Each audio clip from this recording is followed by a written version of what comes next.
नमस्कार साथियों, मैं Deepak Singh nature green organic से आप लोगों का हार्दिक स्वागत करता हूं। साथियों, पिछला वीडियो हमने बनाया था बेड बेकिंग के ऊपर। आशा करता हूं वो वीडियो आपको काफ़ी पसंद आया होगा। अगर किसी कारणवश आप वो वीडियो नहीं देख पाए हैं तो नीचे डिस्क्रिप्शन बॉक्स में मैंने उसका लिंक दिया है, वहां जाके आप उसको देख सकते हैं। तो साथियों, अब बात करते हैं वर्मी कंपोस्टिंग के बेड मेकिंग के नेक्स्ट पार्ट की, जो कि वर्मी कंपोस्टिंग के लिए बहुत ही महत्वपूर्ण भूमिका निभाता है, और वो है हमारा वाटरिंग।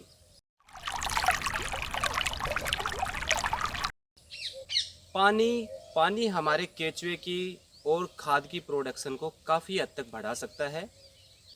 तो हम इस पर आज विस्तार से चर्चा करेंगे कि पानी कब, कितना और कैसे दिया जाए। तो इस वीडियो को अंत तक देखें और ये समझने का प्रयास करें कि पानी कितना महत्वपूर्ण भूमिका निभाता है हमारी वर्मी कंपोस्टिंग के लिए। वाटरिंग, पानी पानी हमारे जीने के लिए बहुत ही महत्वपूर्ण भूमिका निभाता है। उसी प्रकार से केचुए के लिए भी पानी बहुत ही महत्वपूर्ण भूमिका निभाता है। अगर वर्मी कंपोस्टिंग में पानी की महत्वता को ना समझा जाए तो वर्मी कंपोस्टिंग में बहुत सी गड़बड़ियाँ हो सकती हैं। पानी की वजह से आप अपने केचुए और खाद की प्रोडक्शन को बढ़ा सकते हैं या फिर लॉस भी उठा सकते हैं। पानी सबसे इम्पोर्टेंट रोल निभाता है अपना वर्मी कंपोस्टिंग के लिए। एक बार के लिए केचुए को अगर खाना ना दिया जाए तो केचुआ हमारा काफ़ी दिन तक बिना खाना खाए हुए भी सर्वाइव कर सकता है। लेकिन अगर खाना है और केचुए को पानी नहीं दिया जाए तो केचुआ हमारा मर जाएगा। और हम वर्मी कंपोस्टिंग करने के लिए विंडरो मेथड का यूज करते हैं, और इस मेथड में हमें 3 चीज़ों की ज़रूरत पड़ती है: हवा, पानी और खाना। इस मेथड में हमारा एरिएशन पूरा है। बात आई खाने की, तो खाना कैसे तैयार किया जाता है, कैसे बेड में डाला जाता है, ये मैंने पिछले वीडियो में आपको कंप्लीट बताया था। अब बात आती है पानी की। तो आज हम इस वीडियो के माध्यम से केवल पानी कैसे दिया जाए उसके बारे में विस्तृत चर्चा करेंगे। अब पानी को समझने के लिए हम अपने ऊपर लेते हैं।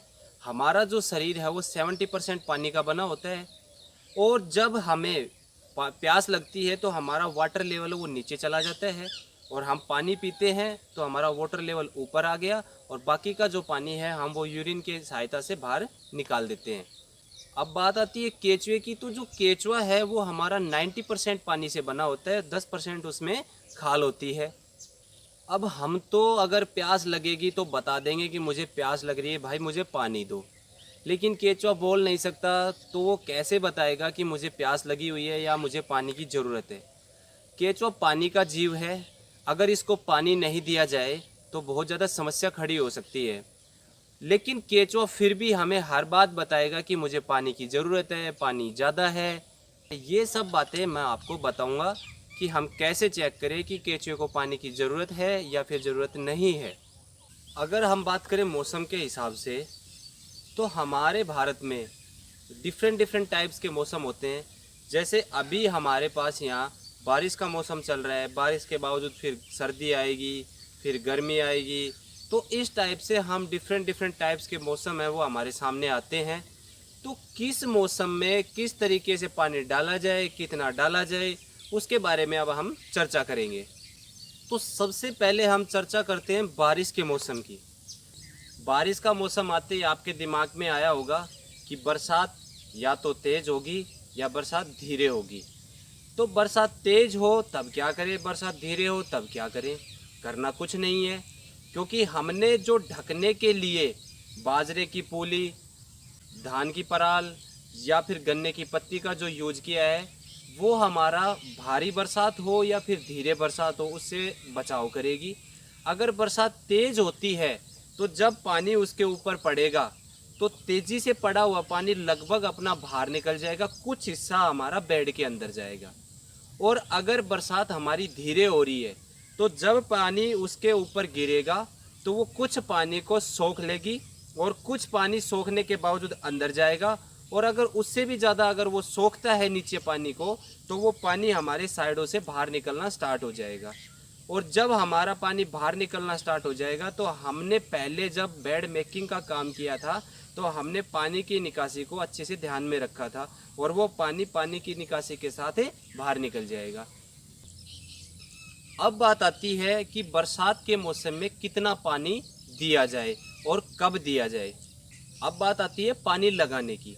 इस बात को बड़े ध्यान से समझना। जब हमने गोबर को तैयार करके बेड में डाला था तो हमने उस गोबर को 2-3 बार पानी डाल के अच्छे से ठंडा किया था। पानी डाला, पानी रिलीज हुआ, पानी डाला, पानी रिलीज हुआ। तो उस टाइम पे जब हमने गोबर को बेड में डाला था तो उसका मॉइस्चर परसेंटेज 65 to 70% था। ये जो मॉइस्चर परसेंटेज है ये केचुआ सबसे ज़्यादा पसंद करता है। अब हम प्रतिदिन बेड को चेक करते रहेंगे। बेड को चेक करने के लिए हम हाथ या फिर डंडी का यूज़ कर सकते हैं। पहले हम हाथ डाल के देखेंगे और हाथ अगर हमारा आसानी से अंदर चला जाता है, आसानी से बाहर आ गया, सॉफ्टनेस है, अच्छी बात है। हमने हाथ डाला और हाथ डालने के बावजूद हमने बाहर देखा कि हमारे हाथ के चारों तरफ खाद लिपटी हुई है। इसका मतलब उसका मॉइस्चर लेवल 65% से कुछ नीचे है।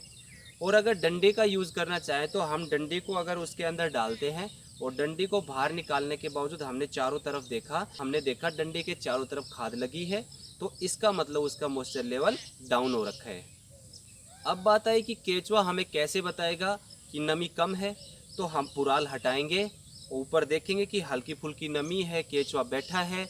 तो हम चेक करेंगे कि केचुए के ऊपर अगर खाद लिपटी हुई है, केचुए के शरीर के चारों तरफ अगर खाद लिपटी हुई है, इसका मतलब नमी कम है।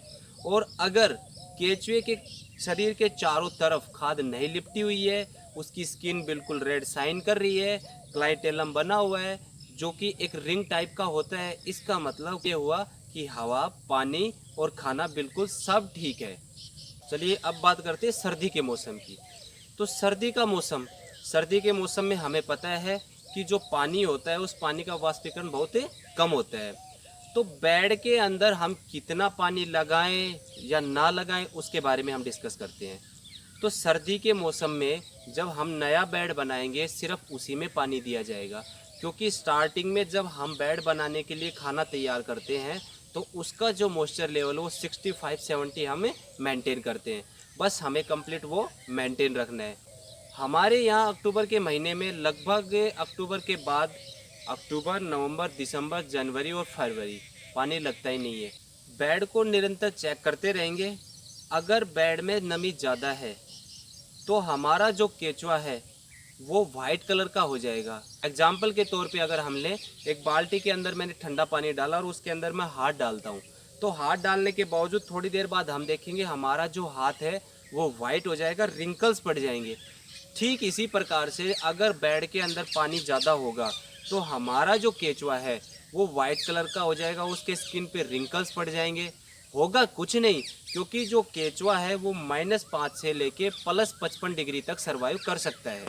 चलिए अब बात करते हैं गर्मी के मौसम की। गर्मी, हमें पता है कि गर्मी का मौसम आते ही वाष्पीकरण पानी का ज़्यादा होगा।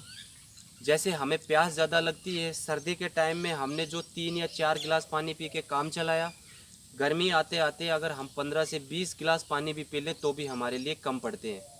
ठीक इसी प्रकार से केचुए को भी पानी की ज़्यादा ज़रूरत होगी।